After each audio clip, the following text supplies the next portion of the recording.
మనకు కొన్ని fifth generation 5వ తరం యుద్ధ విమానాలు కావాలి. అందువల్ల 5వ తరం యుద్ధ విమానాలు దొరికేది కేవలం రష్యా, అమెరికా దగ్గరే. మనం చైనా నుంచి తెచ్చుకోం కాబట్టి.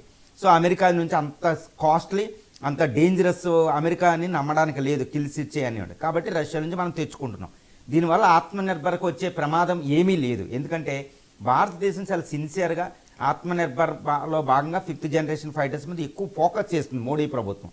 కానీ మీన్ వైల్లో దీన్ని తెచ్చుకోవడం వల్ల కాస్త ఎక్కువ డబ్బులు మనం పెట్టవలసి వస్తుంది. కొన్ని బిలియన్స్ ఆఫ్ డాలర్స్ పెడతాం, కానీ ఆత్మనిర్భర్ మీద మాత్రం కూడా ఉపేక్ష చేయకుండా ముందుకెళ్ళే అవకాశం ఉంది. రెండు, ఈ Su-57 తెచ్చుకోవడం వల్ల ఇందులో ఈ యుద్ధ విమానం తయారీ అవ్వడానికి $40 మిలియన్ పడితే అందులో 30% అంటే కొన్ని స్పేర్ పార్ట్స్ అవి భారతదేశం తయారయ్యి ఆఫ్సెట్ అని ఒక డిఫెన్స్ కాంట్రాక్ట్ ఉంటుంది. దాంట్లో భాగంగా రష్యా యుద్ధ విమానం తయారు చేయడానికి 30% సోర్స్ మన ఇండియా నుంచి పట్టుకెళ్ళద్ది మనం తయారీ.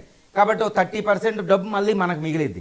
దీనివల్ల మన స్వదేశీ ఇండస్ట్రీస్ చాలా వందలాది ఏరోస్పేస్ ఇండస్ట్రీస్ మన మీద మనకి డెవలప్ అవుతాయి.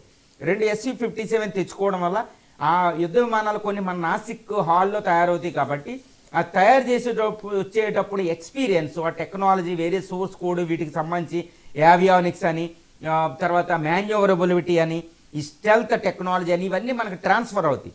ఈ టెక్నాలజీని మన ఆమ్కాలో ఉపయోగించడం వల్ల ఆమ్కా అనేది ఇంకా లాంగ్ టర్మ్ జాగ్రత్తగా ఎటువంటి టెక్నికల్ స్నాక్స్ రాకుండా తొందరగా తయారైపోతుంది. కాబట్టి మన ఆత్మనిర్భర్కి ఇది ఒక బాగా ఉపయోగ